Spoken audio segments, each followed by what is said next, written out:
computer. Será que já está gravando? Muito bem. Vamos lá? Eu acho que o que a gente vai estudar hoje tem tudo a ver com essa música, mas tudo a ver mesmo.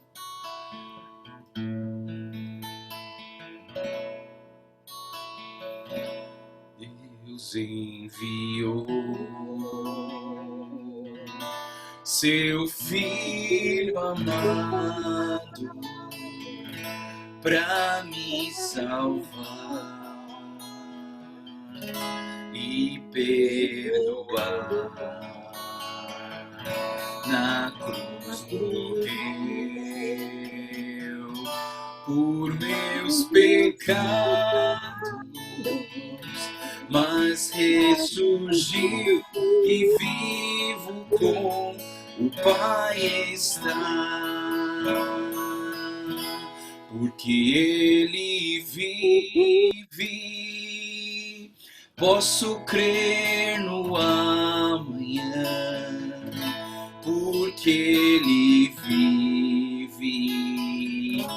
Temor não há, mas eu bem sei, eu sei que a minha vida está nas mãos do meu Jesus, que vivo está. Mais uma vez, Deus enviou seu Filho amado pra me salvar e perdoar. Na cruz morreu por meus pecados, mas ressurgiu e vivo com o Pai está, porque Ele vive. Posso crer no amanhã, porque Ele vive. Temor não há, mas eu bem sei, eu sei que a minha vida está nas mãos do meu Jesus, que vivo está. E quando enfim chegar a hora em que a morte enfrentarei, sem medo então terei vitória, verei na glória o meu Jesus, que vivo está, porque Ele vive. Posso crer no amanhã, porque Ele vive. Temor não há, mas eu bem sei, eu sei que a minha vida está nas mãos do meu Jesus, que vivo está, porque Ele vive. Posso crer no amanhã, porque Ele vive. Temor não há, mas eu bem sei, eu sei que a minha vida está nas mãos do meu Jesus, que vivo está,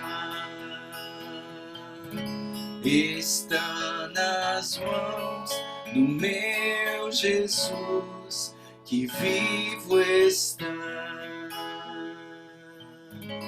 está nas mãos do meu Jesus, que vivo está.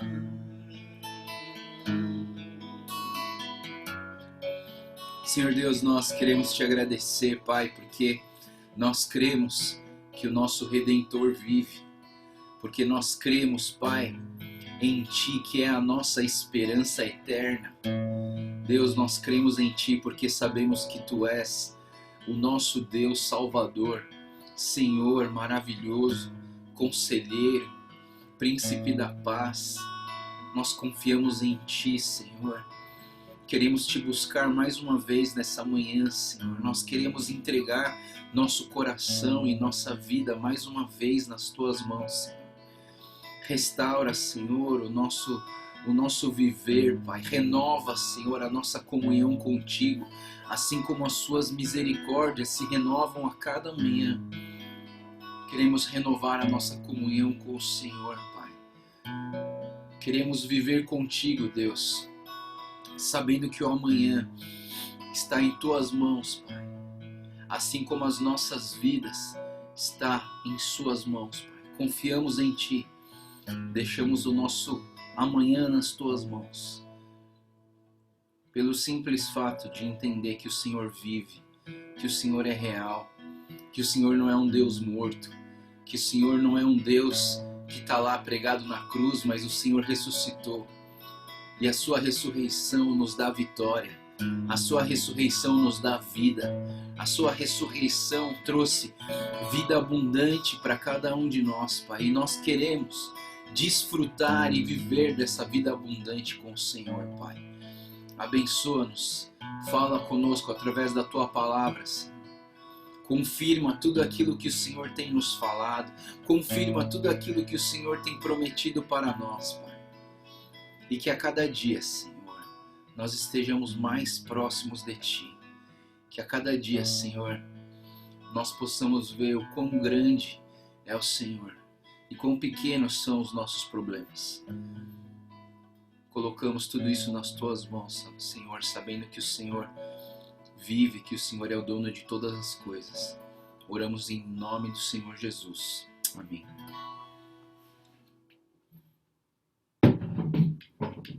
Muito bem.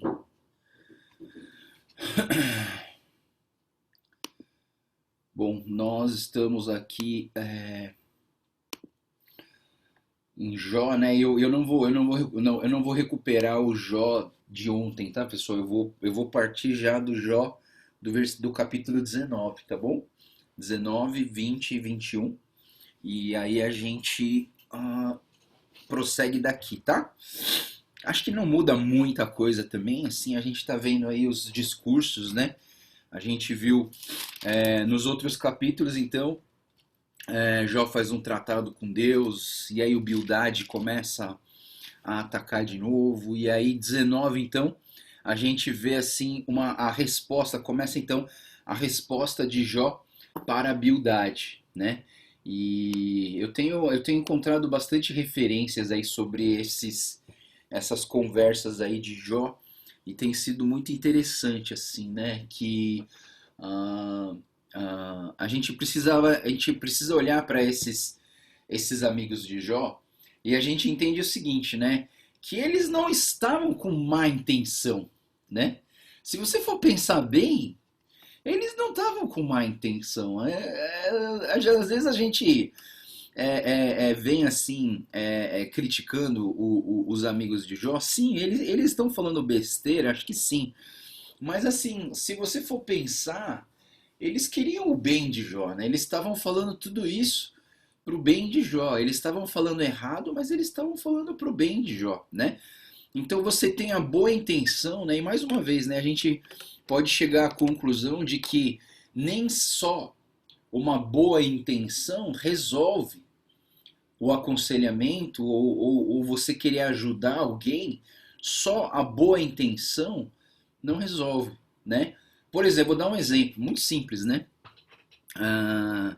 tava lá na igreja coreana e assim, teve uma época que teve uma crise financeira, não lembro, e teve gente passando por dificuldade. E eu cheguei pro meu pastor, que seria o pastor Moisés lá, era o titular, eu falei, ô pastor, vamos lá e vamos dar um recurso em dinheiro para essa família que está passando dificuldade, né? Aí eu falei assim, e a intenção é boa, mas ele falou assim, Joel, mas você acha que vai resolver o problema se a gente der dinheiro? Você entende? Nem sempre a boa intenção, ela é a melhor solução, né? Nem sempre. E aí ele falou assim, Joel, vamos lá, vamos orar, vamos ver a situação, vamos ver como que a gente pode ser útil para essa família, mas vamos tomar cuidado para não preencher um espaço vazio com algo que acaba, mas tentar preencher esse espaço do vazio com algo que seja eterno, né? E aí então o que, que a gente fez? A gente foi lá, conversou com a família e tal, e a gente orou pela família, a gente procurou trazer essa família para próximo de Deus. E às vezes assim, a nossa boa intenção, a gente quer resolver o problema rápido, pá! E acabou, beleza, resolveu. Mas talvez essa solução não seja eterna. Você entende? Você entende, pessoal, que muitas vezes você pode até ser solidário, mas assim, essa sua ajuda, ela não vai resolver uma causa eterna.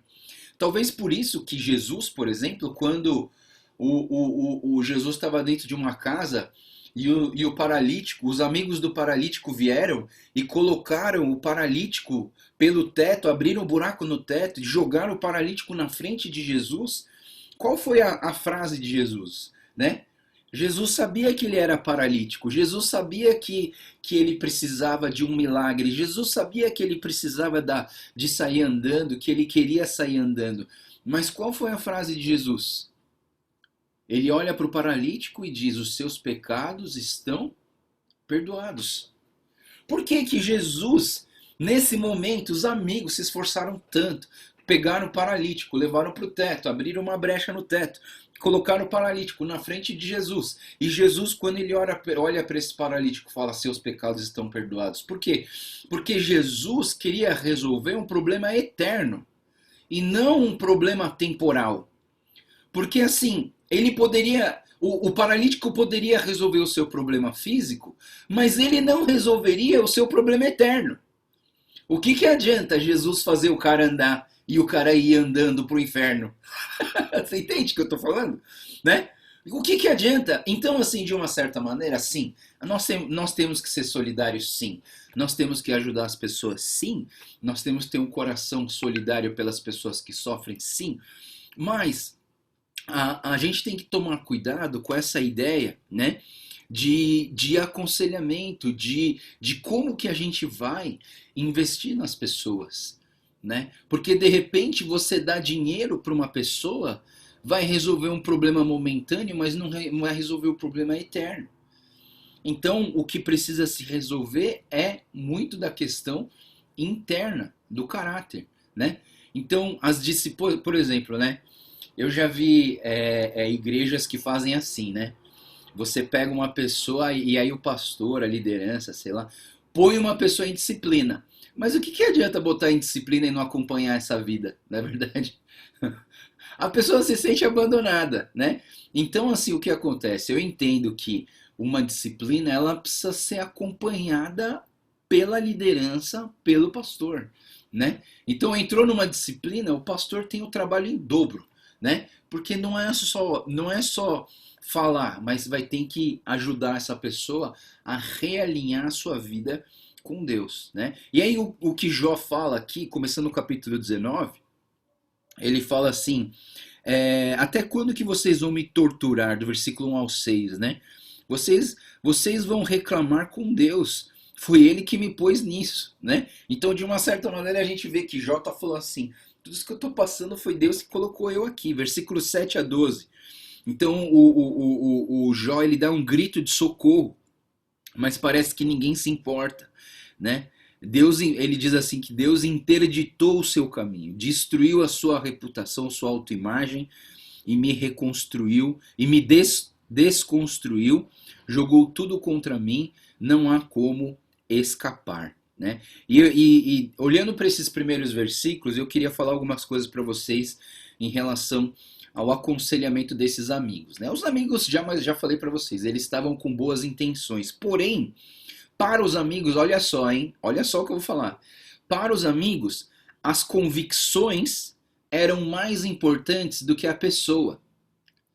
Pessoal, é muito perigoso isso. Quando as suas convicções são mais importantes do que as pessoas, então assim, você se importa mais com o que você acredita do que com as pessoas, entendeu?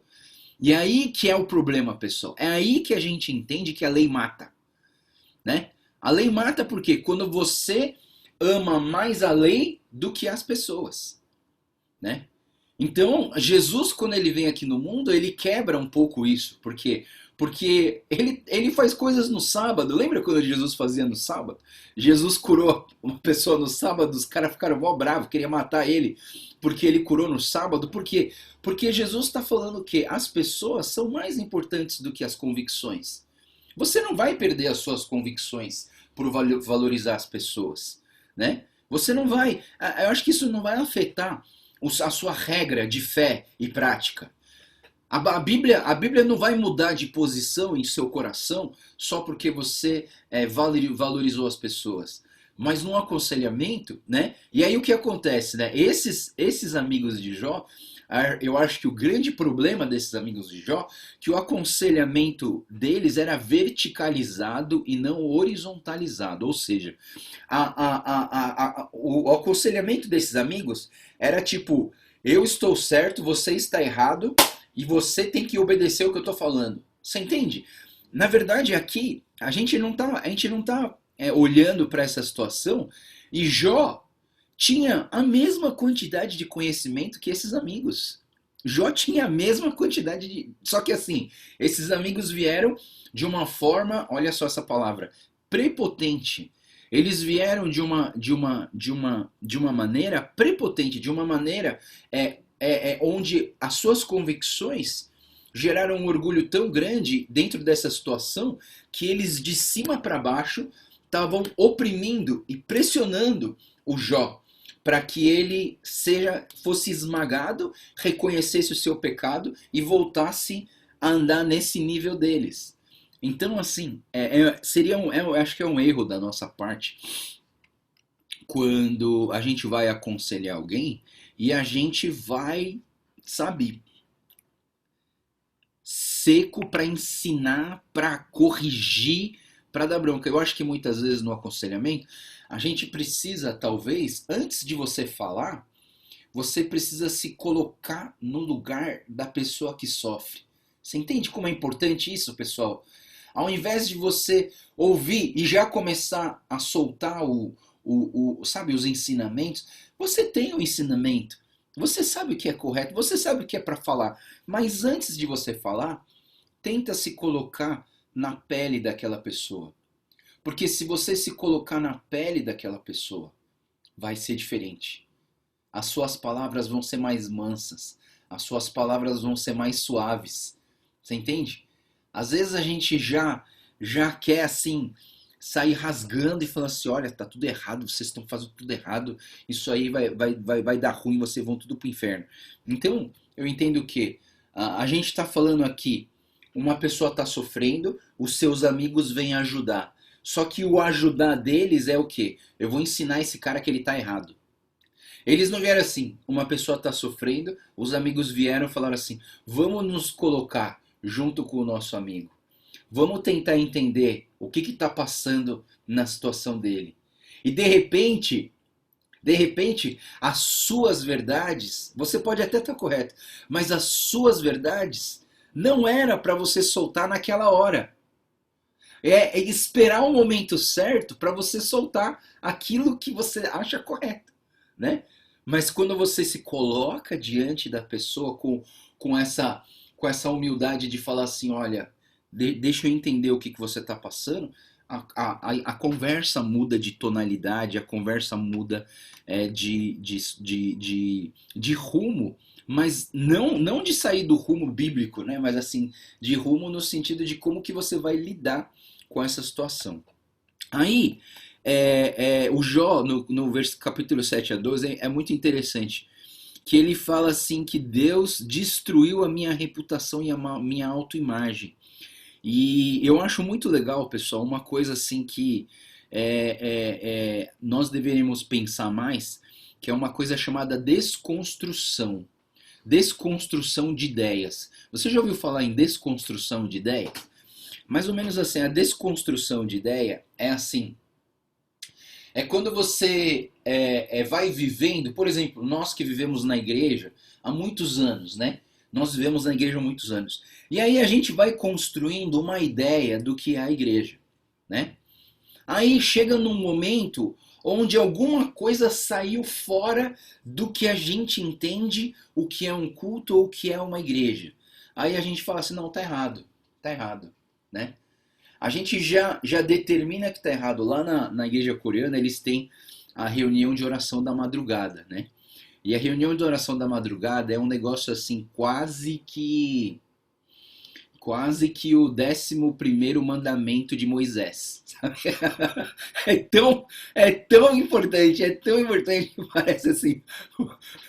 Quando chega no final dos 10 mandamentos tem outro assim, faça a oração de madrugada. Era uma lei tão forte, tão forte.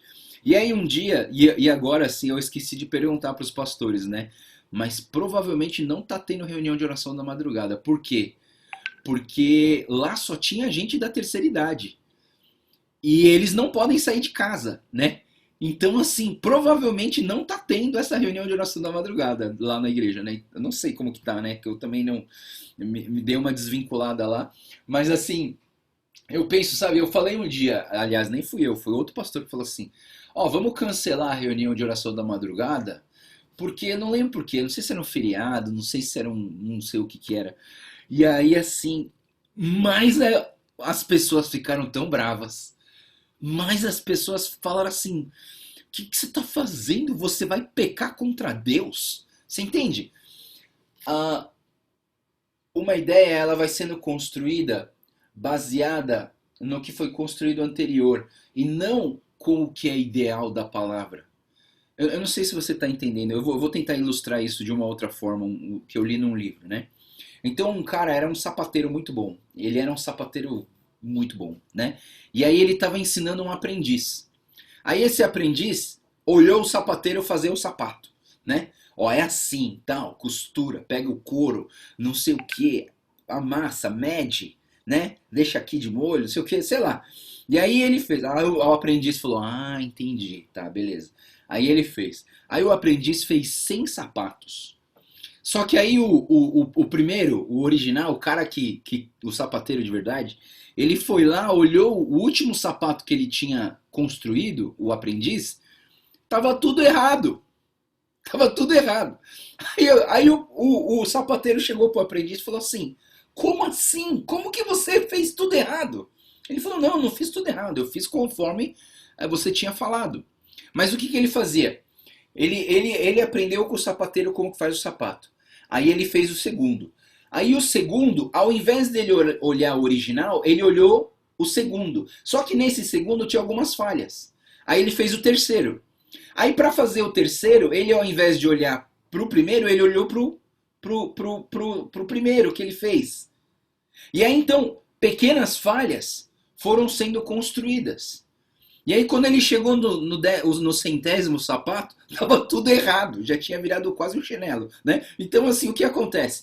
A ideia é que você precisa voltar sempre para o original. Se você não voltar para o original, você vai precisar desconstruir o seu sapato para você reconstruir de novo baseado aonde? No original. E para nós o original é o quê? É a Bíblia. O original é a palavra de Deus. Por isso que você fala assim: ah, não, mas aquele pastor pregou assim. Não. Tudo bem que o pastor pregou assim. Mas eu quero voltar para onde? Para o original. Para a palavra. A palavra é como um manual de instrução.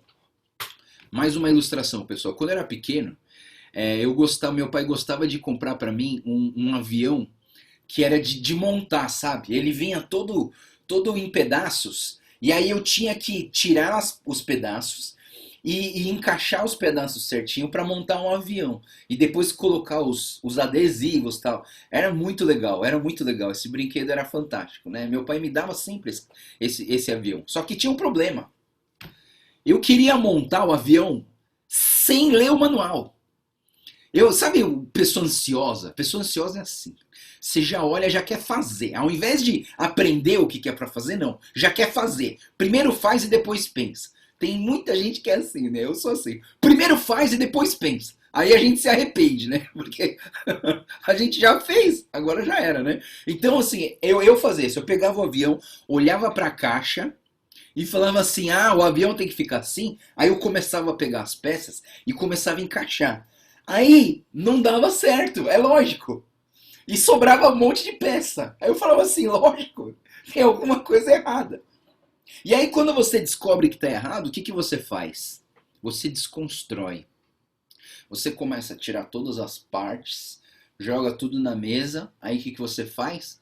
Abre o manual de instrução. Aí você pega o manual de instrução e começa a ver. Primeira coisa que você tem que fazer, pega a peça número 1 A com a peça número 1 B e junta com a peça número 2. Aí você pega a peça número 1 A peça número 1 B, a peça número 1 C. E aí tal, aí você junta. E você tem que, muitas vezes, desconstruir para construir tudo de novo. Por quê? Porque você construiu algo baseado não no original, mas em alguma coisa que alguém falou.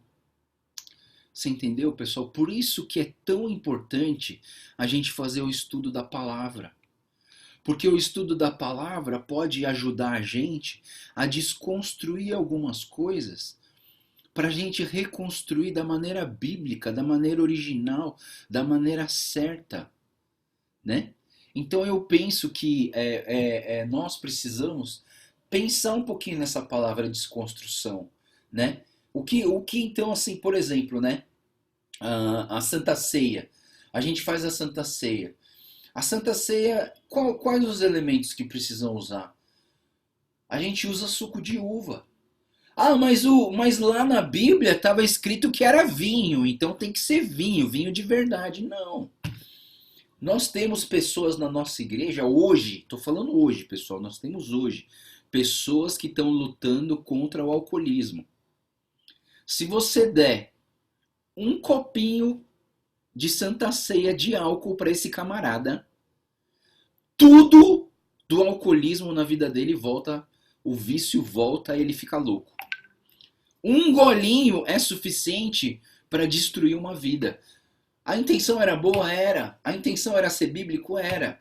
Mas hoje, na nossa atualidade, não se faz isso. Ainda mais quando a gente tem criança, né? A gente tem gente de 11 anos, 10 anos participando da Santa Ceia. Suco de uva. Pastor, mas isso não é bíblico. Não é bíblico.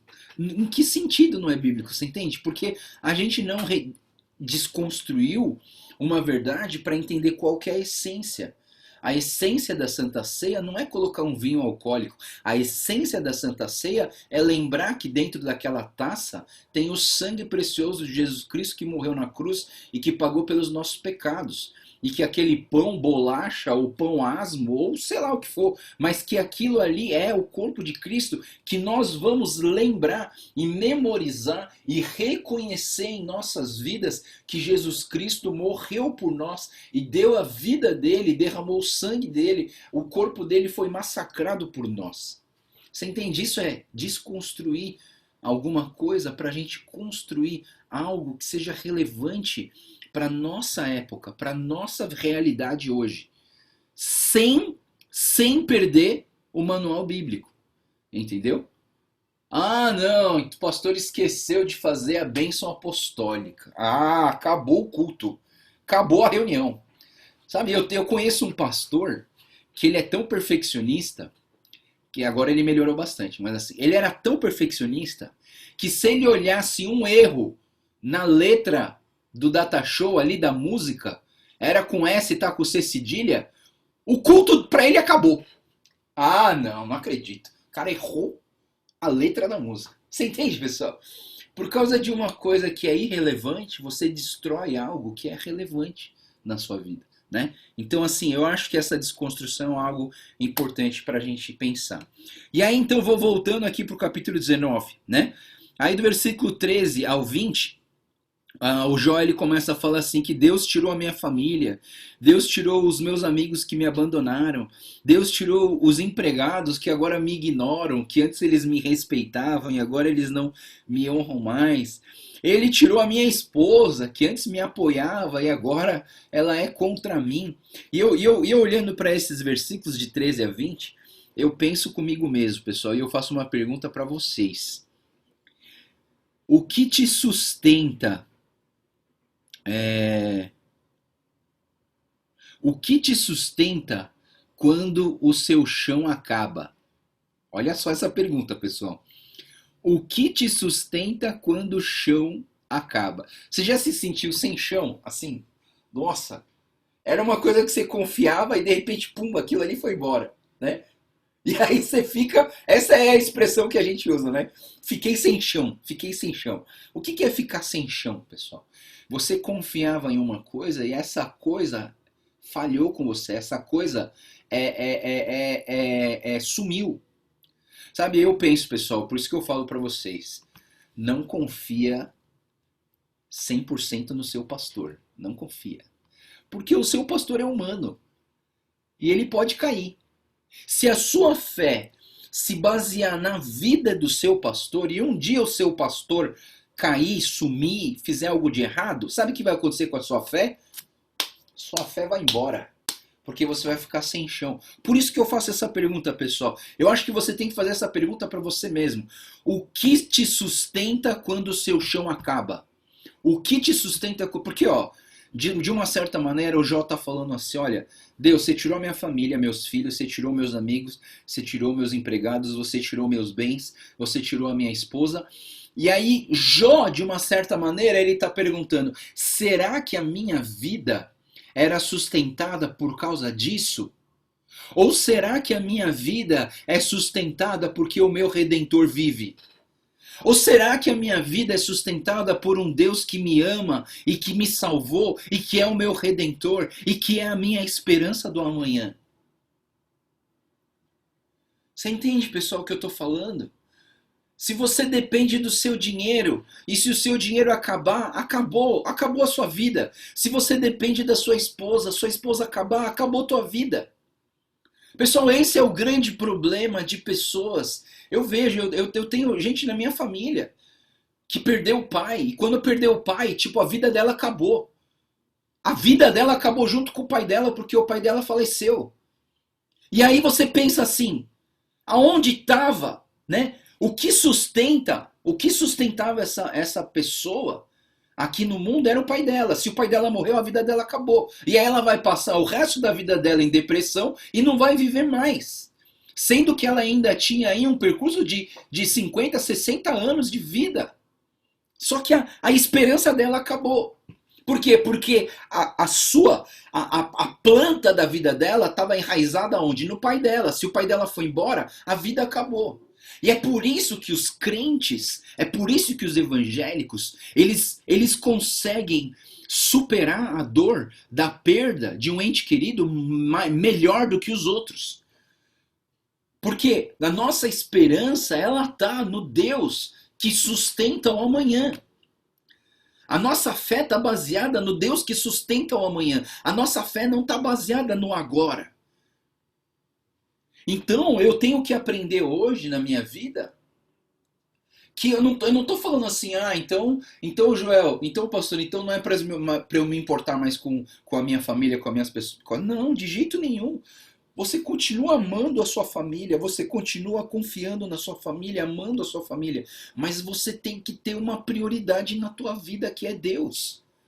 Porque se você tiver essa prioridade em Deus, se a sua casa estiver firmada sobre a rocha, se a sua árvore da sua vida está plantada, enraizada no solo eterno do nosso Deus, O dia que você perder alguma coisa na sua vida, você vai ficar muito triste, vai. Você vai ficar de luto, vai. Você vai precisar se reerguer, vai. Mas isso não vai acabar com a vida abundante que Deus tem para você. Faz sentido do que eu estou falando, pessoal? A gente não pode perder o chão. Se você é cristão, você pode perder coisas, você pode perder pessoas, você pode perder até a sua reputação aqui na terra. Mas o que você não pode perder é a sua confiança no Senhor Jesus. Isso é fé. Pessoal, o que é fé? Hebreus 11:1. O que é fé? Fé é a convicção nas coisas que esperam, é a concretização de coisas que ainda não foram realizadas. Fé é você saber que o seu amanhã pertence ao Senhor. Fé é você conseguir enxergar as suas perdas como que amanhã eu vou ganhar tudo de volta. Fé é você acreditar que os benefícios que você tem nessa vida não dependem só de coisas aqui da terra. Que dependem muito mais de que existe algo na eternidade preparado para nós. Você tem certeza disso, Joel? Humanamente eu não tenho, mas eu tenho fé. E essa fé é que me sustenta todos os dias. Essa fé é que me faz falar, eu confio no Senhor. Essa fé é que me faz crer no amanhã. Porque a minha fé não está baseada em coisas terrenas, mas ela está baseada naquilo que é eterno. Então, para Jó, assim, nesse momento, para Jó não havia esperança nessa vida. O que ele estava vivendo agora, pessoal, o que o Jó estava vivendo agora, ele estava falando para as pessoas, ó, o que está acontecendo na minha vida é o seguinte, não tenho mais esperança, mas eu creio que Deus justificará a minha vida depois de acabar essa parte aqui da minha vida. E é por isso que começa esse versículo 23 até o 27, né? E aí Jó ainda fala assim, olha, o que eu vou falar agora precisava ficar registrado em algum lugar, precisava escrever numa pedra, sei lá, precisava escrever em algum lugar. E aí ele diz o quê? O 25, né? Ele diz o quê? Apesar de tudo, sei que Deus vive, Ele é quem me dá vida, e no final é Ele quem me fará justiça. E eu verei, mesmo depois de ter o corpo destruído, verei Deus com meus próprios olhos, como anseio este dia. Queridos, porque eu sei que o meu Redentor vive, por fim ele se levantará sobre a terra. Essa é a esperança que nós temos em Deus. Sabe, pessoal, a vida, ela é complicada, né? Por quê? Porque a gente não entende tudo dessa vida. A gente não entende as mazelas, por que elas aparecem, por que elas existem. A gente não sabe das mazelas da vida, a gente não entende por quê. Mas se você entender que o seu Redentor vive, se você entende que o seu Redentor, que o seu Salvador é poderoso, né? Você precisa aprender a declarar isso na sua vida. Vou dar alguns versículos para você pensar sobre redenção, tá? Em Êxodo capítulo 6, vamos lá, vamos abrir a Bíblia. Oh, coisa boa. Vamos abrir a Bíblia. Cadê a minha? Aqui. Êxodo capítulo 6:6. Êxodo 6:6. Vamos ler uns versículos poderosos aqui de olhar para a redenção de Deus. Êxodo 6:6 diz assim: por isso diga aos israelitas, eu sou o Senhor, eu os livrarei do trabalho imposto pelos egípcios, eu os libertarei da escravidão e os resgatarei com braços fortes, com poderosos atos do juízo. Né? Esse é o Deus que é redentor. Salmo 19:14. O Salmo 19:14 é maravilhoso, pessoal. Salmo 19:14.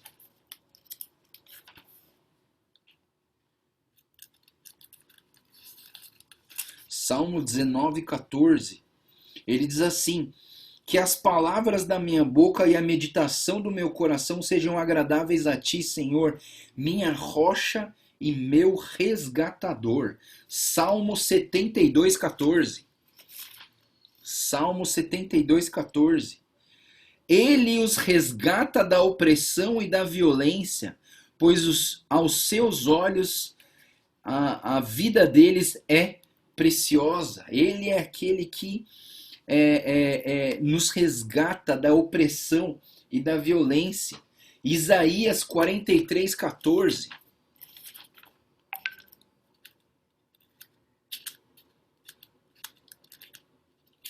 Isaías 43:14.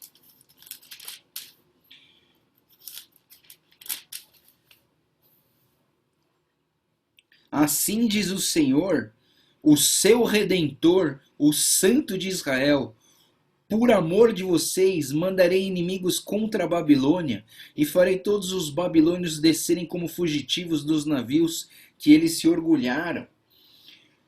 49, Isaías 49:26. Isaías 49:26. Assim prisioneiros serão tirados de guerreiros, e o despojo será retomado dos violentos. Brigarei com os que brigam com você, os seus filhos e os salvarei. Farei seus opressores comerem da sua própria carne e ficarão bêbados do seu próprio sangue, como com vinho. Então todo mundo saberá que eu, Senhor, sou o seu Salvador, o seu Redentor, o poderoso de Jacó. Nós precisamos declarar essa redenção de Deus nas nossas vidas. Vamos para o Novo Testamento, pessoal. Lucas, capítulo 2, versículo 38. Olha que maravilha. Lucas 2:38. Eu gosto desse texto. Lucas 2:38. Ele diz assim: tendo chegado ali naquele exato momento, deu graças a Deus e falava a respeito do menino a todos que esperavam a redenção de Jerusalém, né? Esse é o menino que traria a redenção a Jerusalém. Romanos capítulo 3:24.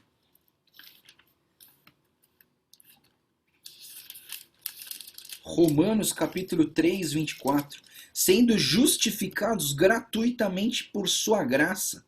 Por meio de quê? Da redenção que há em Cristo Jesus. Sendo justificados gratuitamente por meio da redenção. Deus nos libertou de uma forma gratuita, baseado na graça de Deus. Gálatas 3:13. Gálatas 3:13.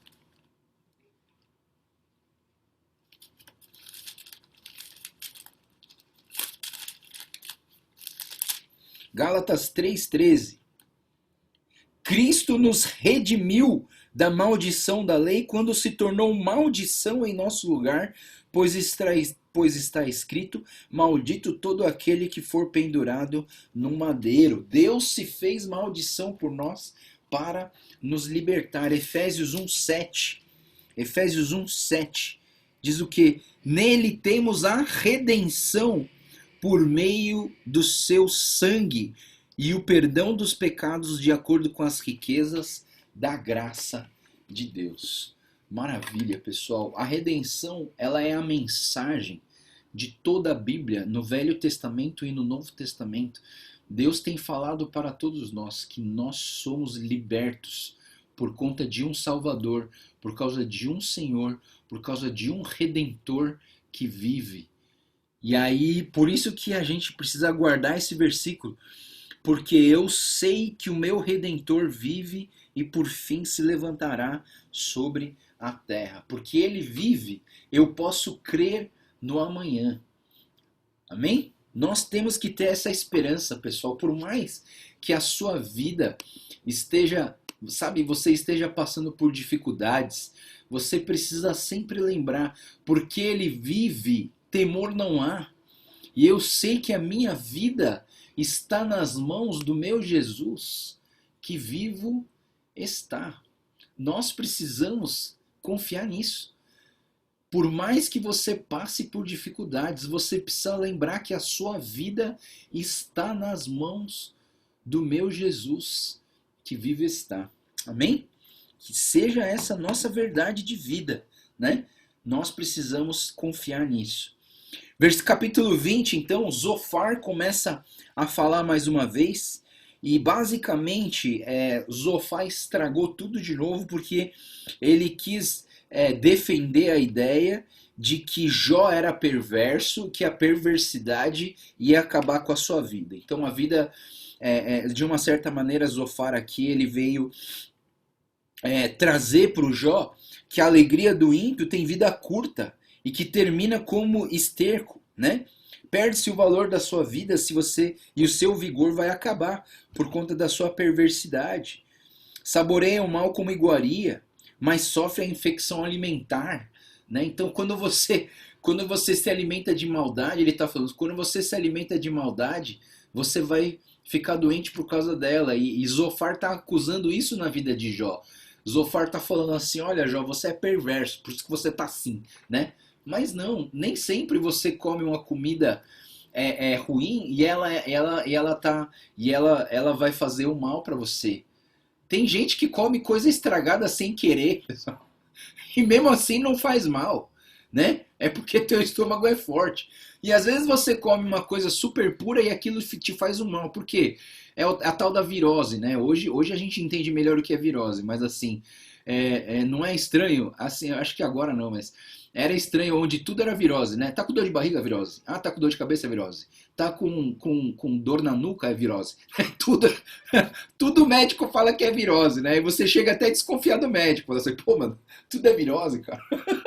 Né? A falta de dinheiro é virose também, né? Mas assim, o que eu entendo é que o vírus é um negócio que você não vê, não é verdade? E o vírus, ele pega em qualquer um. Vírus não escolhe quem é ruim, não é verdade? O vírus não escolhe quem é ruim e quem é bom. Ah, não, esse aqui é cristão, então não vou entrar nesse aqui não, né? Não, o vírus não escolhe. O vírus a gente não enxerga, né? Então, o que o Zofar está falando é assim, se você sofre é porque você é ruim. Se você sofre é porque você tem pecado. E o Jó está falando que não, nem sempre o sofrimento tem a ver com o pecado. É isso que o Jó está defendendo. Nem sempre o sofrimento tem a ver com o pecado. Porque muitas vezes a gente, no nosso pragmatismo religioso, a gente acha isso. A gente acha que, eu estou passando por uma dificuldade, então eu fiz alguma coisa de errado, eu estou em pecado, tem alguma coisa de errado. Então, nesse sentido, você está apoiando as verdades dos amigos de Jó. O Jó está querendo mostrar para os seus amigos uma coisa diferente.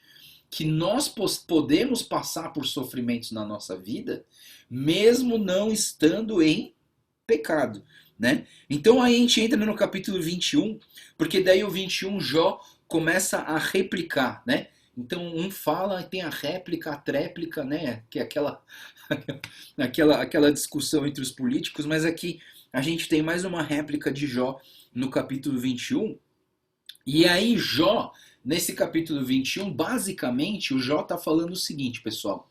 Ele está falando assim, eu vou mostrar para vocês que muitos ímpios, eles prosperam, né? O Jó replicou, ele falou assim, ouve o que eu tenho para falar para vocês.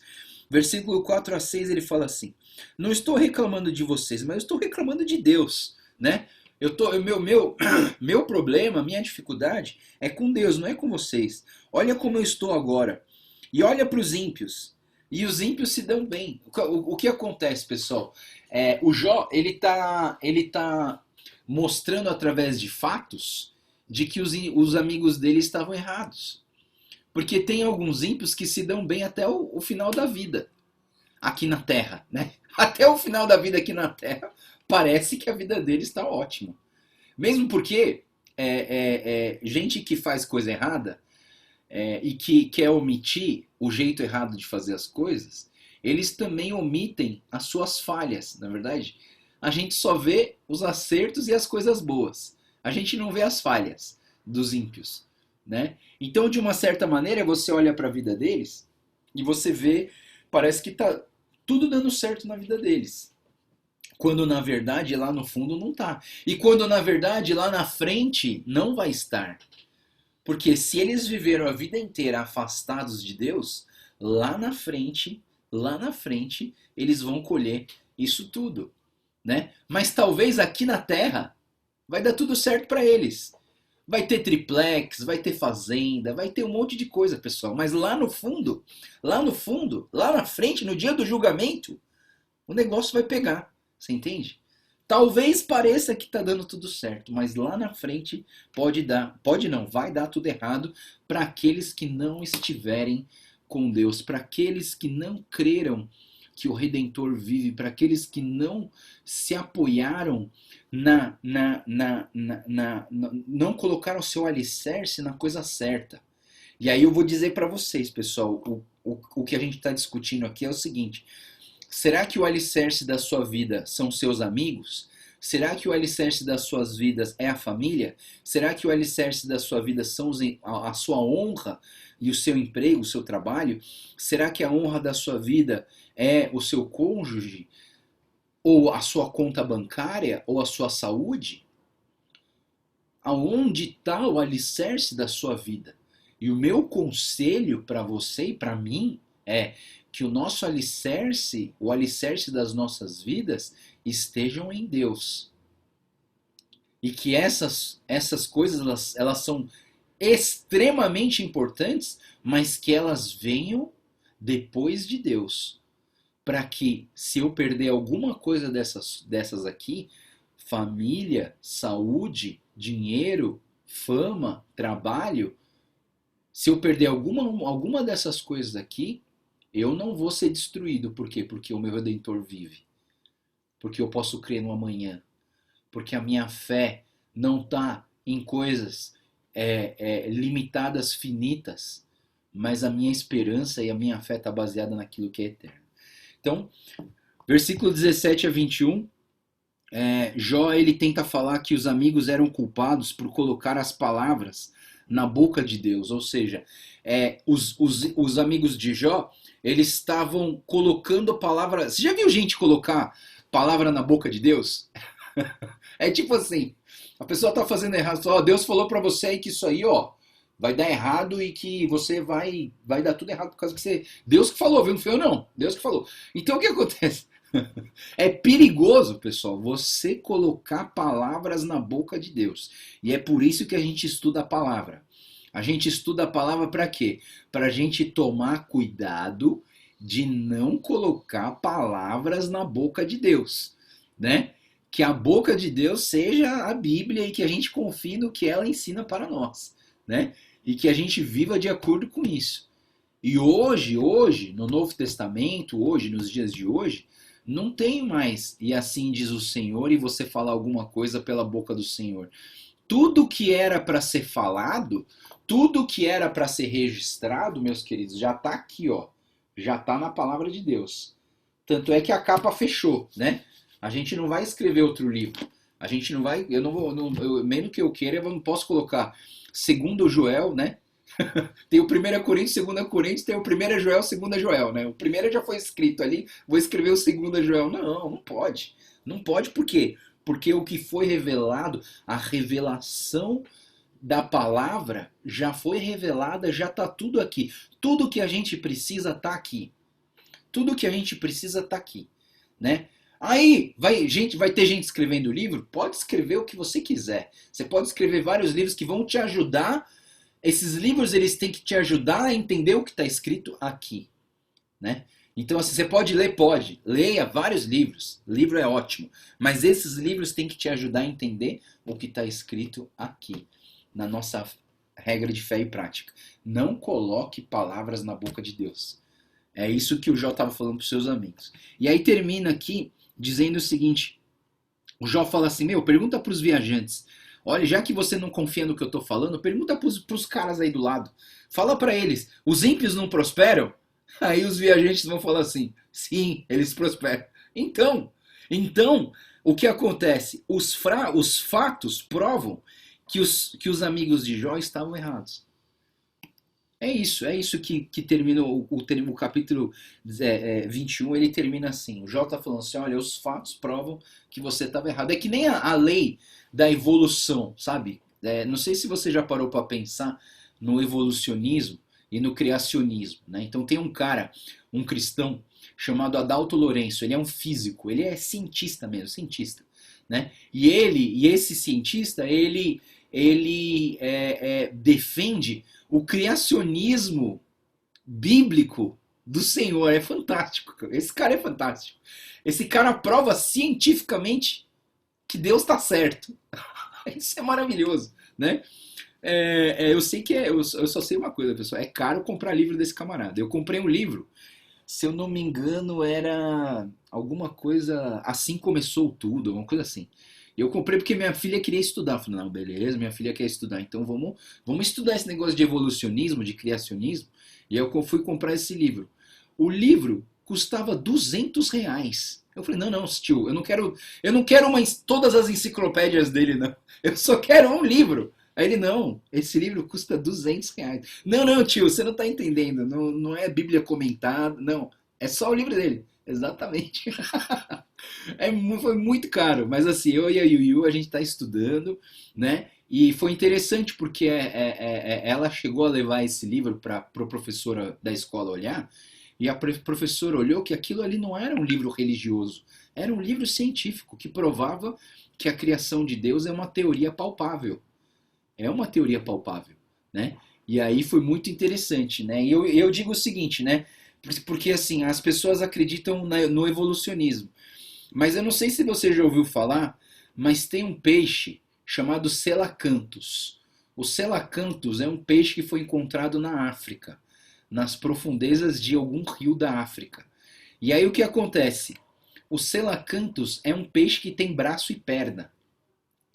E aí o que acontece? Na teoria evolucionista, esses elos, né? Então assim, o peixe saiu da água e virou um animal terrestre. Esses elos, eles não podem existir. Então, quando eles encontraram os selacanthus, que é o elo entre o peixe e o animal terrestre, deu confusão, você entende?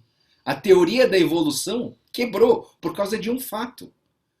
Então, mais ou menos o que está acontecendo com o Jó é o seguinte: se o Jó conseguir provar para esses amigos dele que os ímpios prosperam aqui na terra, o Jó vai provar para esses amigos de que a teoria deles de que o pecado só pode, de que o sofrimento só pode vir do pecado, isso vai quebrar. E aí os amigos do Jó vão entender o quê? Que o sofrimento, ele pode vir por causa do pecado? Pode. Mas ele pode vir sem pecado? Pode também. E que os justos e que os cristãos, aqueles que seguem a palavra, também passam por sofrimento? Sim. E isso vai explicar muita coisa para as nossas vidas. Que nós buscamos a Deus, e não é porque nós buscamos a Deus que nós não estamos livres de passar por sofrimentos nessa vida. E a Bíblia, ela é algo maravilhoso, que fala o seguinte: todo mundo vai passar pela tempestade. Mas quem tiver comigo vai atravessar essa tempestade e continuar em pé. E quem não está comigo não vai ter chão. Você entende? Mais uma vez a história do chão. Você vai ficar sem chão. E aí, pessoal, eu que sou um pastor e que fiz vários funerais, quando eu vou num funeral de quem não é crente, tá todo mundo desesperado. Tá todo mundo assim, completamente atordoado, porque perdeu alguém e o futuro foi embora, porque a minha fé baseada naquela pessoa que faleceu. Agora, quando eu vou num velório, num funeral de crente, pessoal, é diferente. Por mais que haja tristeza, por mais que haja luto, por mais que haja dor, sofrimento, parece que as pessoas, o chão delas não acabou, entendeu? Elas estão abaladas, mas o chão não acabou. Eu digo isso, vou até falar, espero que vocês não me entendam mal. Mas o dia que o meu avô faleceu, meu avô era pastor o reverendo Hayashi, né? No dia que o meu avô faleceu, a família inteira, todos os filhos, os netos, a gente foi todo mundo pro velório. Era um choro, assim, profundo da perda do pai deles, do nosso avô, dos amigos, do pessoal da igreja. Foi um momento muito difícil. Você sabe o que aconteceu depois do velório? A gente foi comer no Outback. Eu falei assim, meu Deus, ô pessoal, depois do pranto vem a alegria. O que é isso, né? A gente vai fazer o quê? A gente vai comer no restaurante agora, né? Mas não, foi muito engraçado, sabe? Porque os irmãos sentaram numa mesa e os netos sentaram numa outra mesa. E eles começaram a fazer, sabe o quê? Lembrar de coisas boas que eles viveram com o pai deles. E eles começavam a rir e se alegrar com o tempo bom que eles viveram com o pai deles, ao invés de ficar olhando e falar assim: o mundo acabou. Aquilo que sustentava a gente acabou. A gente vai morrer agora porque não existe mais esperança. Você entende, pessoal? A diferença que é quando você confia no Senhor, quando você crê que o seu Redentor vive e quando você não tem nada para se apoiar quando o chão da sua vida acabar. Então nós precisamos encontrar esse chão. Nós precisamos encontrar essa base da vida. Nós precisamos encontrar esse chão que vai segurar a gente mesmo nas tempestades da vida, que é Deus. Porque o meu Redentor vive e por fim se levantará sobre a terra. Eu creio no meu Redentor porque o meu Redentor vive. Amém? Amém. Muito bom, irmãos.